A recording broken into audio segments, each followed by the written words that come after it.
You ever walk into a massive building like a skyscraper, an airport, a hospital, and just kind of wonder what makes all this work? You know, the lights, the elevators, the air conditioning, all of it. Well, it turns out there's a secret guidebook for every single one, and today we are going to unlock it. Okay, think about this for a second. When you get a new car, it comes with a pretty thick manual in the glove box, right? Your phone comes with a little booklet. So, when a construction company finishes a brand new billion-dollar skyscraper, where's the manual for that?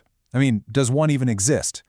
Well, the answer is a huge, resounding yes. It absolutely does exist. It's called the Operation and Maintenance Manual, or just the O&M Manual for short. And honestly, it's one of the most important documents you've probably never even heard of.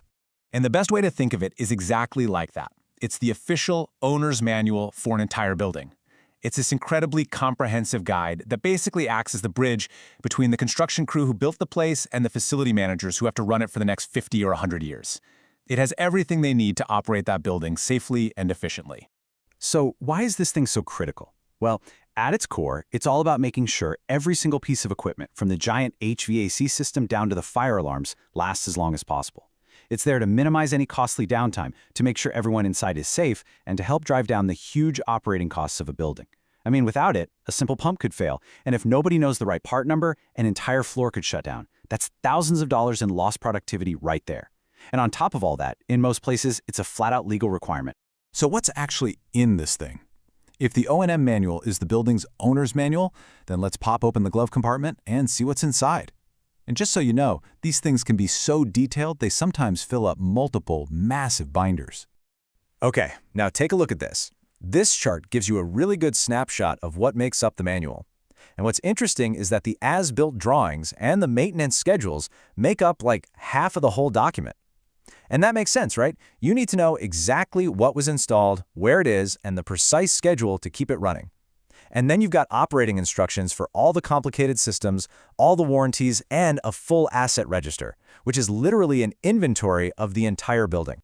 And this table here just makes it all click, using our car analogy. The as-built drawings, those are basically the final engineering schematics for your car. The maintenance schedules, that's your official service logbook. And the asset register is like a super detailed list of every single part, right down to the model number of the light fixtures. Suddenly, these big technical terms feel a lot more familiar, don't they? Now, you can't just print one of these manuals out at the end of the job. Creating one is a massive project in itself. It's really the grand finale of the entire construction process, bringing together bits of information from every single person who laid a wire or turned a screw. So how does this giant document actually get made? As you can see here, it's a whole process. First, the main contractor has the massive job of collecting data from dozens, sometimes hundreds of different specialists and suppliers. Then, they put together a draft for the building owner and the architect to pore over.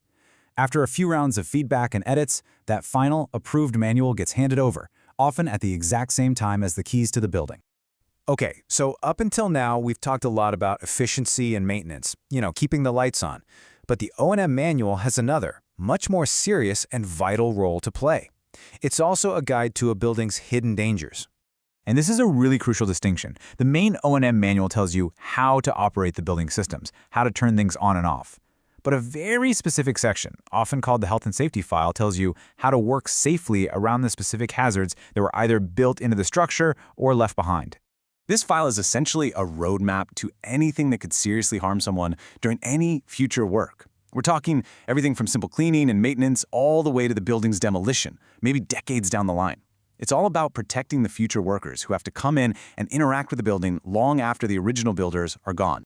For instance, if you're renovating an older building, the manual will pinpoint the exact locations of any asbestos that might still be in there. That way, it doesn't get accidentally disturbed, which can be incredibly dangerous. It also identifies all sorts of other hazardous materials.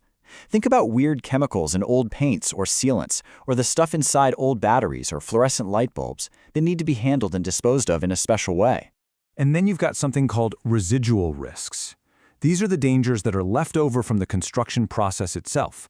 Things you'd never see, like unstable ground conditions under the foundation, or a specific structural weakness that future engineers absolutely need to know about.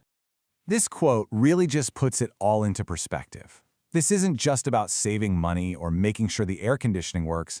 In a lot of cases, the information locked inside this manual is literally a matter of life and death.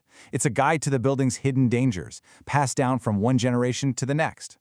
Now, as you can probably imagine, a document this important can't really be a dusty old binder sitting on a shelf anymore, right?